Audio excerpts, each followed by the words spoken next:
नमस्कार दोस्तों, स्वागत है आप सभी का हमारे YouTube चैनल में। उत्तराखंड प्राथमिक शिक्षक भर्ती 2025-26 गतिमान है और इस गतिमान शिक्षक भर्ती ने काउंसलिंग से पहले ही एक नया रुख मोड़ लिया है। जी हाँ, यह रुख मोड़ा है सुप्रीम कोर्ट की तरफ। 1670 शिक्षक भर्ती, प्राथमिक शिक्षक भर्ती से संबंधित मामला अब सुप्रीम कोर्ट चला गया है और सुप्रीम कोर्ट में इस क्या ये मैटर है, इसको लेकर हम बात करेंगे। उसके बाद जो बच्चों की क्वेरी आ रही थी कि क्या 12 जनवरी को काउंसलिंग नहीं होगी, तो इस बारे में भी बात करेंगे कि 12 जनवरी 2026 को काउंसलिंग होगी या नहीं होगी। अगला जो अपडेट मैंने आप लोगों को दी थी कि शासन स्तरीय बैठक होनी है 8 जनवरी को। जी हाँ, आज 8 जनवरी है और इस बैठक के क्या महत्वपूर्ण बिंदु रहने वाले हैं, इसको लेकर मैं बात करूँगा।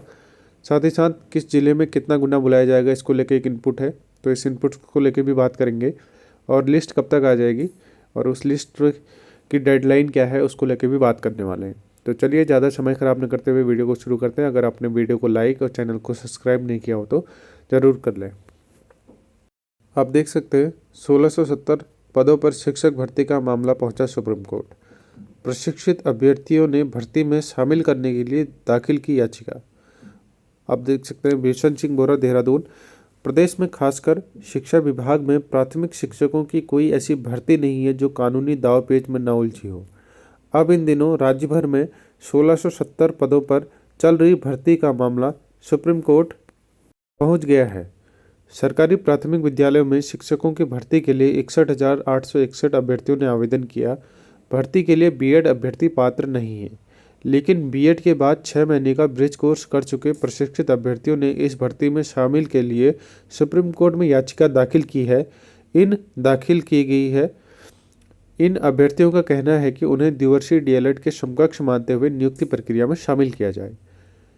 इस प्रकरण में विभाग के सामने यह दुविधा है कि एक तरफ जहां राज्य में चल रहे सभी तरह के स्कूलों में कार्यरत अप्रशिक्षित शिक्षकों को डीएलएड प्रशिक्षित राष्ट्रीय मुक्त विश्वविद्यालय संस्थान से किए जाने के बाद इन शिक्षकों को कक्षा में 1 से 5वीं तक कक्षाओं में अध्यापन के लिए वैध माना गया। वहीं सुप्रीम कोर्ट के 11 अगस्त 2023 के आदेश में बीएड अभ्यर्थियों के मसले पर कहा गया कि अभ्यर्थी प्राथमिक शिक्षक भर्ती के लिए पात्र नहीं है। तो इस मामले को लेकर यह मामला जो है सुप्रीम कोर्ट में गया है कि क्या बीएड प्रशिक्षितों को दोबारा से इस मामले में काउंसलिंग या फिर भर्ती प्रक्रिया में शामिल किया जाए। 12 को होनी है काउंसलिंग। प्राथमिक शिक्षक भर्ती के लिए 12 जनवरी को सभी जिलों में एक साथ काउंसलिंग होगी, जिससे एक अभ्यर्थी को एक जिले में चयन के बाद दूसरे जिले में उसका चयन का मौका नहीं मिलेगा। तो सिंगल डे सिंगल काउंसलिंग की बात की जा रही है, परंतु मामला सुप्रीम कोर्ट में है, तो देखना होगा कि क्या सुप्रीम कोर्ट में इसकी कब हियरिंग डेट मिलती है और कब आगे की प्रोसेस होती है। डीएलएड अभ्यर्थी चाहते हैं जल्दी भर्ती हो। जिला शिक्षा प्रशिक्षण संस्थान से डीएलएड कर चुके अभ्यर्थी 1670 पदों पर भर्ती को जल्द पूरा करने के लिए इनकी मांग है कि इस भर्ती को जल्द पूरा किया जाए। इन अभ्यर्थियों का मानना है कि भर्ती प्रक्रिया में जितनी देरी होगी, भर्ती में उतने कानूनी दांवपेच उलझ जाएंगी। तो ये बात बिल्कुल सही है, जितनी डिले होगा उतना ही ये भर्ती प्रक्रिया नए मोड़ों के थ्रू नए कानूनी दांवपेच में फंसती रहेगी। तो ये थी अपडेट। शिक्षा निदेशालय ने शासन को पत्र लिखा है कि शिक्षक भर्ती के मामले में सुप्रीम कोर्ट में पहुंचने पर शिक्षा निदेशालय ने शासन को पत्र लिखा कि प्रकरण की पैरवी के लिए जो एओआर है, एडवोकेट ऑन रिकॉर्ड, नामित किया जाए। तो इस संदर्भ में शिक्षा निदेशालय ने शासन को पत्र लिखा है। अब आगे की बात करते हैं। देखिए, जो आज शासन स्तर पर बैठक होने वाली है, उस बैठक के महत्वपूर्ण 2 बिंदु हैं।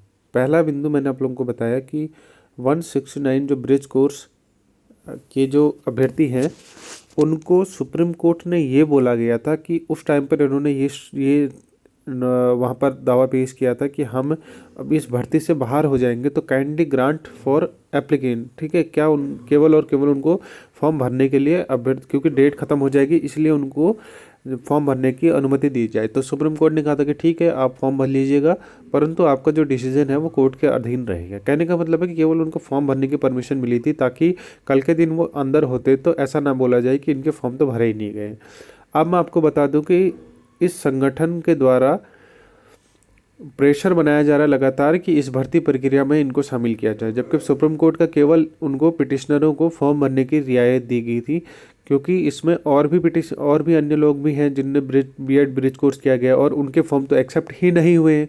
वो हाई कोर्ट में गए तो हाई कोर्ट ने भी इस चीज़ को रिजेक्ट किया गया, परंतु 169 लोगों द्वारा जो भी कार्रवाई करी जा रही है वो जिस तरीके से भी करी जा रही है वो सोचने का विषय है। और इसमें क्या होना है आगे, शासन स्तरीय मीटिंग है आज, तो इस मीटिंग में यह डिसाइड होना है कि 169 पिटिशनरों को क्या मेरिट लिस्ट में आ रही सूचियों की काउंसलिंग करवानी है या नहीं करवानी, इस संदर्भ में मीटिंग होनी है।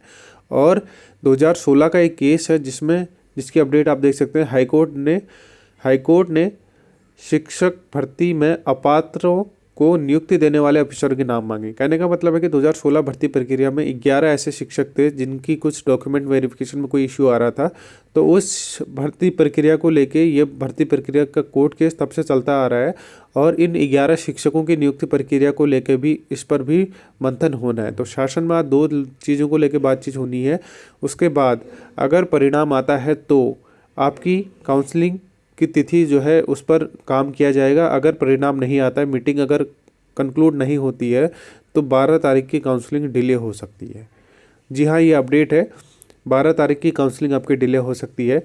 आप इस अपडेट को देखिए। हाईकोर्ट ने शिक्षक भर्ती में अपात्र को नियुक्ति देने वाले ऑफिसरों के नाम मांगे।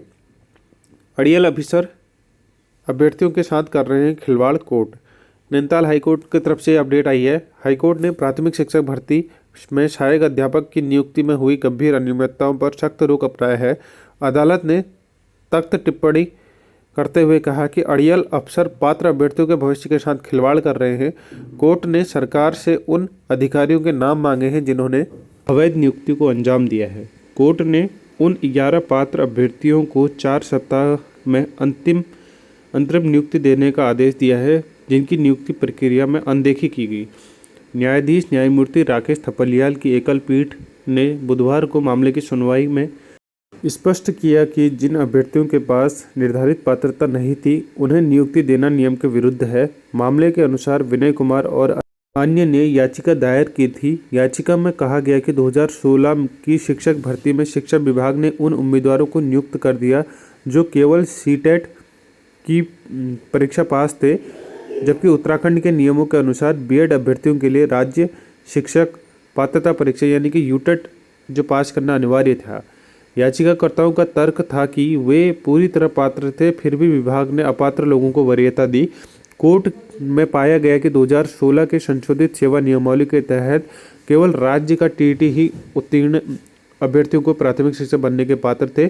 कोर्ट ने शिक्षा सचिव और शिक्षा निदेशक के उस तर्क को पूरी तरह खारिज कर दिया जिसमें सीटेट और टीईटी को समकक्ष बताया गया था। तो कहने का मतलब ये है कि 11 जो कैंडिडेट थे उनका यूटेट क्वालिफाई था, तो उनके बदले उनसे ज़्यादा मेरिट वाले सीटेट क्वालिफाइड लोगों को ले लिया गया था, परंतु उस टाइम की नियमावली ये कहती थी कि केवल यूटेट ही अनिवार्य था राज्य में। तो इस संदर्भ को लेकर भी आज शासन स्तरीय मीटिंग होने वाली है और जो मेन मीटिंग है वो 169 पिटिशनरों को लेकर ही होनी है। अब आपको बता देता हूँ कि आगे की कार्रवाई क्या होनी है। देखिए, सबसे पहले 12 तारीख की बात करता हूँ मैं कि काउंसलिंग होगी या नहीं होगी। आपको बता दूँ कि अभी कुछ दिनों पहले 5 और 6 तारीख को सभी डीओज की मीटिंग थी देहरादून में। तो उस मीटिंग में ये डिसाइड किया गया कि लगभग अनुमानित तिथि 12 तारीख ही है और सभी डीओज को निर्देशित किया गया था कि आप अपनी लिस्ट प्रिपेयर कर लें। तो ये अपडेट थी उस मीटिंग की। उसके बाद शासन स्तर की मीटिंग होनी है आज, जिसमें 169 लोगों को मेरिट लिस्ट में शामिल किया जाए या उनकी काउंसलिंग कराई जाए या न कराई जाए, इसको लेके भी बात की जानी है। तो उस पर आज मुहर लगेगी कि इसका डिसीजन क्या निकलना है, उनको लेना है या नहीं लेना है। तो कुल मिला के आपकी काउंसलिंग की डेट अगर आज मीटिंग डिसाइड हो जाता है, मीटिंग का कंक्लूजन निकल जाता है, तो आपकी काउंसलिंग की तिथि 12 जनवरी ही रहेगी। अन्यथा की स्थिति में इस डेट को आगे एक्सटेंड किया जाएगा। तो ये अपडेट है अभी तक काउंसलिंग को संबंधित लेके। अब देखिए, अगर डीओज की मीटिंग हुई है तो किस डिस्ट्रिक्ट में कितना गुना बुलाया जाएगा, इसको लेके भी बातचीत हुई थी।